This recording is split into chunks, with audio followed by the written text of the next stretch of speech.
today to talk about the Old Kingdom of Egypt, which began in 3200 BC. At this time, Egypt was split into Upper and Lower Egypt. It finally was unified in 3100 BC by King Menes. Fun fact, King Menes was killed by a hippopotamus while bathing in the Nile. The capital was situated at Memphis. The ancient Egyptians referred to their land in two ways, red land and black land. Black was the color of the rich soil in the Nile Valley. That's why this land was called the Black Land. The entire valley was once a swamp, but as the climate changed, the delta was the only region that kept large areas of marshland. Red lands were the deserts east of the Nile and were nearly inhabitable. Every year in the summer, rainfall caused the waters of the Nile to rise. The area that would become covered in water was known as the floodplain. A low Nile meant that only part of the floodplain would be covered and not enough crops would be grown that year to feed everyone. A very high Nile could flood villages and towns, so everyone built dikes that controlled and directed the flooding of the Nile. Now on to the politics in ancient Egypt. The pharaoh was seen as a god by his people, which gave him immense power. The pharaoh was also in charge of the irrigation system organized along the Nile. This was a very complex system and it required centralized planning, which gave the government a lot of power. The government itself was an elaborate bureaucracy and established many public works every year. The Nile was the main source of trade and agriculture. The trade was government controlled and the people mainly grew wheat and barley as their export crops. People of ancient Egypt were polytheistic. I am one of the many gods and goddesses that they believed in. I am called Isis, and I am the Egyptian goddess of love, the moon, magic, fertility, and healing.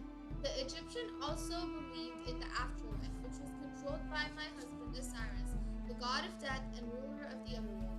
This belief caused them to mummify the kings and nobility who could afford it. The pharaohs were buried in elaborate pyramids, built especially for them throughout their entire reign. Some other important gods were Amun, Ra, Thoth, and Set. Amun was one of the most powerful gods and was referred to as the king of the gods. I, for one, didn't think he was that great. The most important god was Ra, the sun god. According to the people, he was swallowed every night by the goddess Nut and was reborn every morning. Seth was the most troublesome god. He was the god of chaos. Seth represented everything that threatened harmony in Egypt. I absolutely loathed him. He murdered my husband Osiris and chopped him into pieces just so Seth could try to become the ruler of the living. Thankfully, my son Horus stopped Seth. I spent years searching for the pieces of my husband and eventually put him back together. Anubis, who was then the god of the dead, agreed to bring back my husband if Osiris agreed to become the ruler of the underworld. If not for Seth, I would still be able to see the sun every day instead of living in the gloomy, dark, underground world.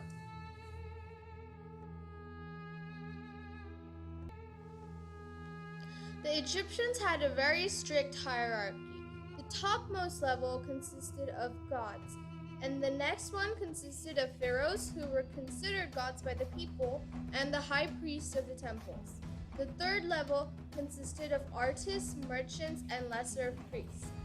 The fourth level consisted of farmers, and the final level consisted of slaves who were mistreated. I am a peasant woman. We women were not equal to the men, but still we were treated with respect and quite fairly. We could do business, own property, and seek divorce. We served as priestesses at temples and were the head of the household. We lived a way better life and had more rights than our counterparts in other civilizations. The writing system was hieroglyphics, and the paper they wrote on was papyrus. Papyrus was made from reeds found along the Nile. The hieroglyphic script contained 750 signs. The calendar was very accurate and consisted of 12 months with 30 days each. The calendar was based upon the annual flooding of the Nile. The Egyptians built pyramids and carved huge statues of gods and goddesses. In the statues, the pharaohs were portrayed to be strong, with softened features to show their generosity. Private statues that did not depict royalty or nobility had more freedom in their movement and varieties in posture. The Egyptians made weapons of bronze and copper and built sarcophaguses decorated with very artistic paintings that showed the life of the person buried in them. The walls of those who could afford it were decorated with beautiful frescoes that depicted scenes from ancient mythology. The medical knowledge of the Egyptians was very advanced. They could check pulse, set broken bones, look for symptoms, and treat wounds and fevers. They also possessed deep knowledge of the human body due to their practice of mummification. I am the mighty Djoser. I ruled at the beginning of the Third Dynasty. I oversaw the construction of the step pyramid complex at Saqqara. My architect was the high priest of the Heliopolis, Imhotep. My pyramid was the first in history to be constructed entirely out of stone. Near the pyramid, I have a limestone statue of myself that was the first life-size statue. I am the great pharaoh Khufu, who built the Great Pyramid at Giza. This was my greatest achievement. It took over 20 years to build it, and I used 10,000 slaves. The pyramid covers over 13 acres of land. I am the vengeful Nitocris. I was the beautiful and virtuous wife and sister of King Menrenre II. My husband was unjustly murdered by his subjects, so I decided to enact revenge as was just. For months, I waited for the construction of a huge underground hall connected to the River Nile by a hidden chamber. Then I threw an inaugural ball. I invited all the people who I thought were personally responsible for the murder of my husband. I prepared a feast for them and acted the part of a cheery host. While the unsuspecting guests were feasting, I commanded the secret conduit to the passage be opened, and all the backstabbing traitors were drowned. Then, to escape the vengeance of my people, I threw myself into a room full of hot ashes and suffocated. The kingdom started to decline in the 2200s BCE.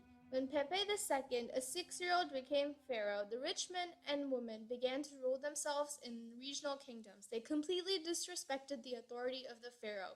This led to the eventual fall of the kingdom in 2181 BC.